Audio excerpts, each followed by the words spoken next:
Hey guys, this is Miriam at High Life Auto. I am out doing a video test drive on a 2003 Chevy Silverado. If you've never been on my video test drives before, the way it works is I drive the vehicle on video and I tell you what I see, hear, think, smell, and feel to give you the best indication of being in the driver's seat without actually being in the driver's seat. I'm not a mechanic and this is not meant to be a 182-point inspection. Rather, this is meant to be a sneak peek at how the vehicle drives and any potential issues I notice as we're going along. So we'll take a look around the vehicle, we'll take a look under the hood, and then we'll go for a drive. I just took this one down to run some errands, so far it seems to be running all right, but we're gonna do a little bit more looking at it and see what we've got. All right, so it's definitely your typical Chevy. You've got all the Chevy rust on there. This side is worse than the other side, but you've got, like, you can't even put fender flares on there to fix that. That's just, it is what it is. So this is a work truck. It's gonna be a cheap truck.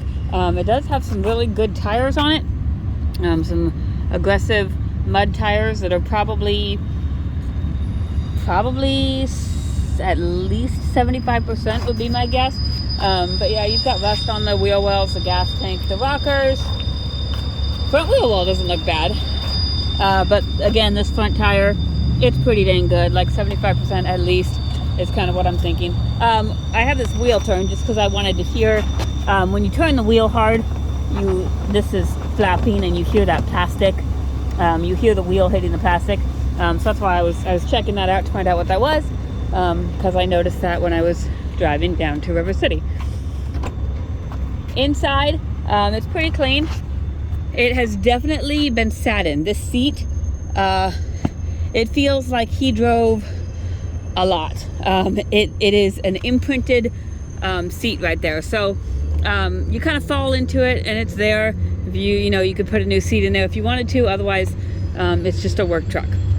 On both of the back doors, this part is broken, but they do open from the inside. So you've got the back seat. It's not a super big extended cab, but it's big enough for kids.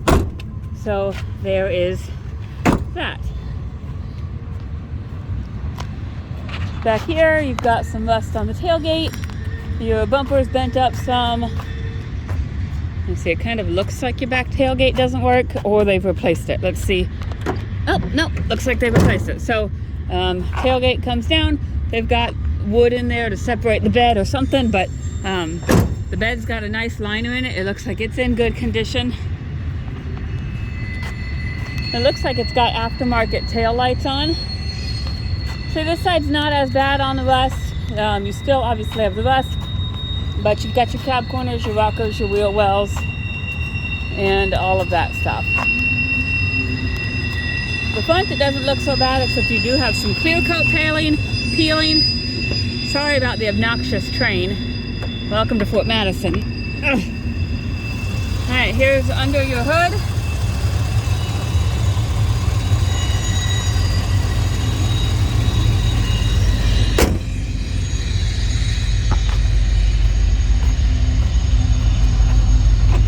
Let's see what we've got inside. Okay. All right, let's see. Where is my miles button? I wonder if it's here. Okay, so 207, 301 miles. That's all that's on there. There's an airbag light on, a check engine light on. Your oil pressure gauge, it's been at 80 since I started it, so that kind of, my guess is it's broken, but there's potential the oil pressure is high, but I think high oil pressure is okay. I think low oil pressure is a problem. So I think you're okay either way. The seller said that the four-wheel drive didn't engage. We're going to check that and see what we think, but just that's what they said. And you can do that too. Radio works. Heat is about to blow me out of the water. Heat works. I'm going to turn the AC down, turn that on and see what that does while we check our windows. Passenger side window works. I guess the rear windows will probably just snap windows. And the driver's side window works. So we're going to see what happens. Let's see. Let's put it in four-wheel drive and see what happens. The seller said that there was a service four-wheel drive light that came on. I have not seen one yet. But we're going to put it in drive and see if, I don't know. I think that there's four-wheel drive. Maybe it's something that's intermittent because the seller said he saw it. So maybe he did see it and it's not there anymore. But let's see. And you can hear when I take off too, you can hear that plastic rubbing. But there was definitely four-wheel drive there.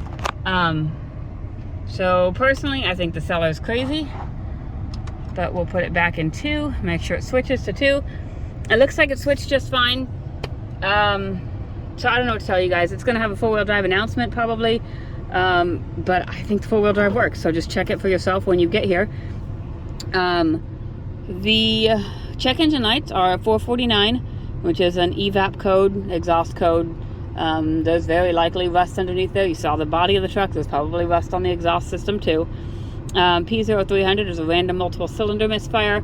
I haven't seen the check engine light flashing yet, and it didn't seem to be doing anything while I was driving to River City, but we'll see how it does on the drive. And then the last one is the same exhaust code. So there's a 449 and a 300. And now we'll go take it for a drive.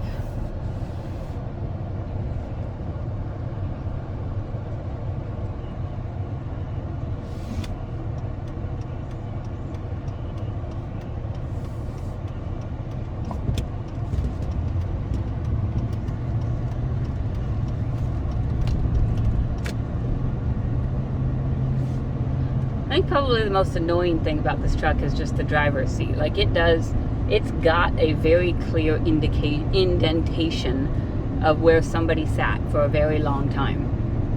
And so it's kind of broken down. The springs and comfort part is kind of broken down.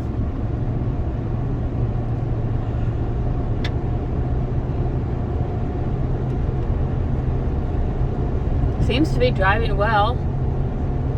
Has good power.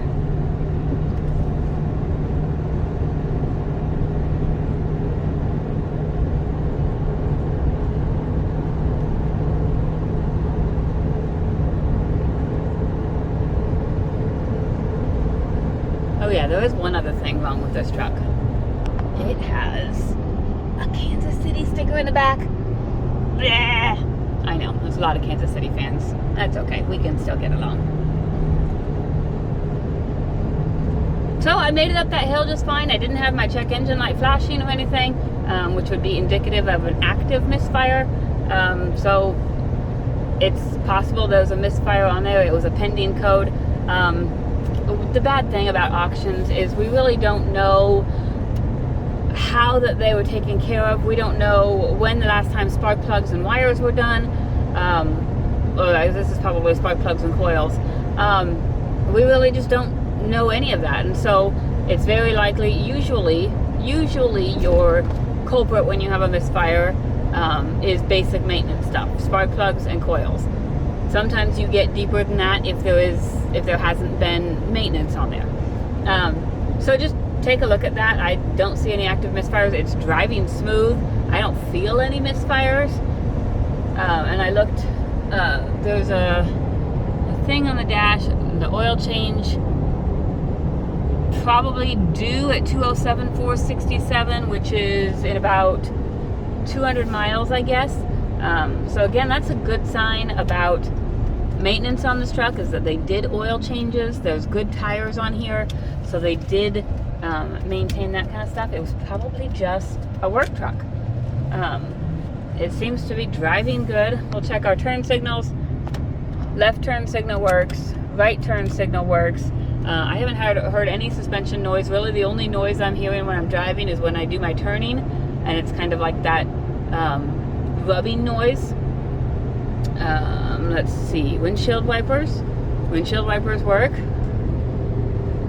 horn works, and let's figure out our cruise. This is an old Chevy, so it's on a stick, and we've got cruise working. So guys, not much you can say about it. It's an old Chevy truck. I didn't check the AC. Okay, so I'm saying that the AC probably does not blow cold. It's blowing out probably room temperature, but it's not really blowing out cold. So my guess is before next summer, you got to charge it or you got to do something with the AC system. But other than that, other than the roughness of this truck, it seems to run and drive really well. Everything else seems to work. You know, a couple little things you might fix. Like I would probably fix this dumb seat if I was riding in it too much, just because I think it's annoying. But, you know, other people just might, you know, if you just need a farm truck or a hauling truck or something, this might be all right for you. So if I change anything, if I add anything, obviously keep an eye on my description. That's where I make any updates to this video. And then, you know, check the four-wheel drive for yourself. Like I said, the seller said it didn't work. I certainly feel like it's working. It looks like it's engaging. That's about all I can tell you. So if you have any questions, you can call me, text me. My cell phone is 309-267-7200. Thanks, guys.